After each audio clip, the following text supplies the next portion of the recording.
Hello everybody and welcome back to Odin's Movie Blog. I am the critic who is a cynic. Hope you are doing well, and today we're talking about Rotten Tomatoes. So Rotten Tomatoes has been notorious for not only having a bunch of random 5-star reviews for a lot of things, Star Wars Resistance, looking at you, but also in its critics consensus, there is always bias. And this is something that I've noticed over a long period of time as I've seen, because you guys know, I talk about Rotten Tomatoes a lot, especially if you watch my box office breakdowns on the Geeks and Gamers channel. Rotten Tomatoes is something that I've used for years. I've probably used it for about a decade or so. At least it certainly feels that way, because it has always been my number one thing to go to and to use when deciding whether or not I want to see a film. And the reason why is because I'm able to look at two different types of scores. I'm able to see, oh, this is what critics think, and oh, this is what audiences think. And both scores tell you something different. High audience rating means, okay, it's entertaining. I'm most likely going to like it. I have a higher percentage chance of liking the film overall. High critic score says, oh, this is definitely going to be a very well-made movie, for the most part. Again, there's obvious exceptions to that. Last Jedi. But still, it is still mostly consistent. And when you have both of them being very high, well, then obviously then you know, oh, well, it's going to be a kick-ass movie, because not only is it going to be damn entertaining, because most audiences like it, but also it's going to be a well-made movie since critics like it as well. The thing that people, and the thing that kind of goes underneath the radar are for these films that don't do nearly as well. These films in that 50 to 70 even percent that I would say of the cinema scores, you know, specifically the Rotten Tomatoes score for the critics, where you not only see the score. So most people passing on Rotten Tomatoes, like you see on this sidebar here, you see in theaters and you see The Grinch 67. So you say, oh, it's gonna be a decent film. Overlord looks like it's gonna be pretty good. Girl in the Spider's Web, okay, it's not good, because look, it's rotten. 57% of critics don't like it. The Ballad of Buster Scruggs, oh, that looks fantastic. It's already certified fresh. Great. Outlaw King doesn't look so good. So you see, you can go down each of these numbers. You can say, Bohemian Rhapsody, okay, critics didn't like it, even though it's an amazing film. Guys, go seriously. Bohemian Rhapsody is fantastic. I finally got to see it this weekend, and it was, it was beautiful. It was wonderful. It was definitely not a perfect film. By any means, it was not a perfect film, but still, it was entertaining nonetheless. Nutcracker isn't doing abysmally. Nobody's Fool, etc. So again, you can see all these movies, and you can pretty much assume for yourself, okay, I know what these films are going to be like. Let's take Bohemian Rhapsody for example. So it has that low critic rating. Again, it has that 60% of critics like it, but then you look at the audience score and you say, whoa, 94% of audiences like it. That tells me something. It tells me something a great deal. But then you look to the critics' consensus, and this is, to me, the thing that is usually the most overlooked, and to me, it's probably one of the most important things to look at, because it will tell you so much about how the writers and editors of Rotten Tomatoes, as the website, how they view certain films. How they will try and spin certain films to a positive, even if the overall critics' consensus is not very good. And there's a bias there towards and against certain films. Let's just give an example. So here, the critics' consensus for this. So again, only 60% of critics like this. I mean, literally a percentage point away from having the rotten symbol on the board. And it says, Bohemian Rhapsody hits a handful of high notes, but as an in-depth look at a beloved band, it offers more of a medley than a true greatest hits collection. So kind of a mediocre review, you would say. You would say, okay, it's 60%. Obviously they're saying that it's a good time, which the audience definitely seconds, but it's not the greatest film ever. You go to Goosebumps 2. Why am I talking about Goosebumps 2? Because to me, it's so relevant when talking about the next film in the list. And this, as you can see, didn't do well with critics, didn't do well with audiences, not a good movie. But this is the critics' consensus here. This is not taking into account what audiences think. This is specifically what the overall critic rating was. As you can see, 40 fresh to 44 rotten. And as it says there, Goosebumps 2, Haunted Halloween, offers a handful of treats for very young viewers, but compared to the entertaining original, this sequel is a ding-dong ditch. So it starts out with something positive, and then says, but don't waste your time. To say something is a ding-dong ditch means do not see this film. It is not worth seeing. Now let's flip over to a movie that's coming out this week. And this is a film that I think is going to get a lot of mixed reviews. Again, it doesn't surprise me that the critics are this way, seeing that they are... they're amazing. I think audiences are going to be split on this. I think that the audience rating could be between 70 and 80% for this film. Could be even higher, but it looks like it's going to be a film that's going to be entertaining nonetheless. However, a 58% critic rating. Now, keep in mind, only 48 total critic reviews have come in, but still, 28 fresh, 20 rotten. Again, 40 fresh, 44 rotten. So there is definitely more fresh ratings at this point. However, it's still at 58%. It is still seen as a rotten film. It is a lower score than Bohemian Rhapsody, which, remember, had that dinger at the very end trying to say, oh, but it's not that good. Let's look at this film, which again is in this way. The Girl in the Spider's Web distills the action elements of its source material for a less complex, yet still reasonably effective franchise reboot. So this is where you see the biases come in.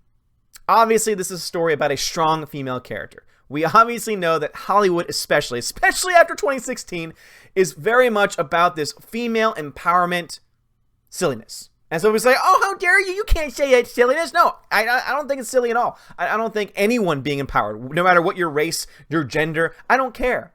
Again, whatever makes you feel good, great. As long as you don't hurt anybody else, whatever.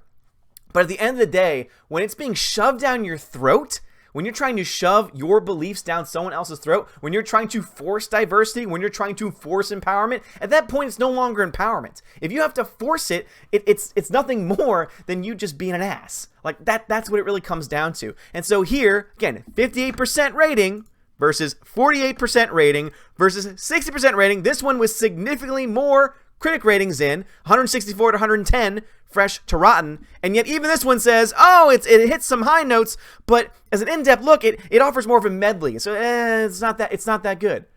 Goosebumps 2, very low rating, again, more rotten than refreshed, and it says, oh, a handful of treats, but it's compared to the original, it's a ding-dong ditch.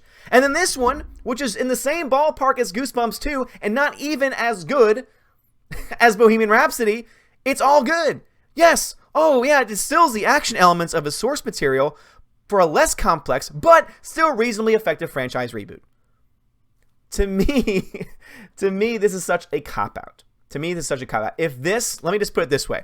If this movie starred a man, you would not see that critics' consensus. I'm sorry, some people's like, oh no, you can't say that. Oh, I can.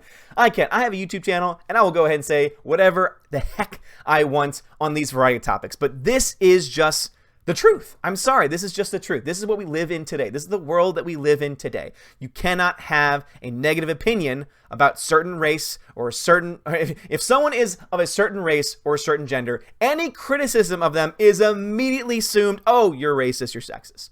No matter what it might be. And it's such a sad fact that we have to live in that world. The fact that I have to be afraid or I have to be concerned about certain things that I say being construed to say, oh, you see, look, right there, he was racist, right there, he was sexist.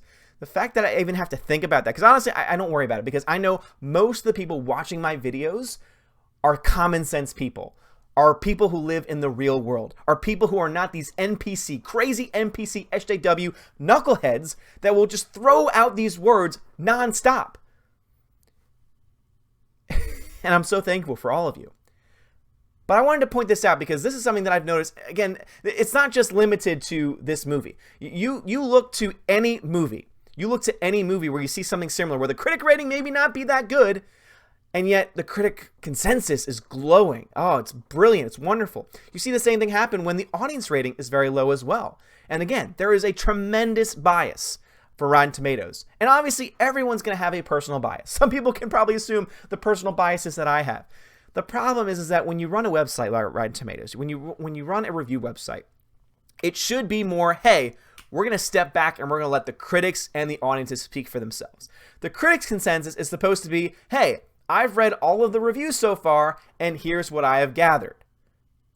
The person who wrote this obviously didn't read the reviews, because if they did, they would say, even the tattoo is worse.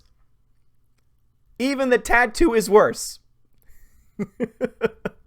This person gave it a 1.5 out of 4. It says the kind of tension-free thriller that requires even the most seemingly intelligent of characters to act like absolute morons in order to get from one clumsy plot point to the next. So again, the entire purpose of the critics' consensus is to take every person's review up to this point and to put it into a nice, succinct sentence. And what does this one do? Says, oh yeah, it might not be as complex, and oh, it might distill with some of the actions, but you know what? It's still reasonably effective.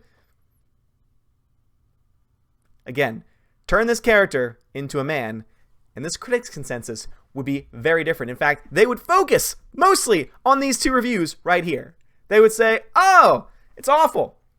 You know, they would go with the Goosebumps 2 route, say, oh no, it's a ding-dong ditch. Or Bohemian Rhapsody saying, oh, it's more of a medley.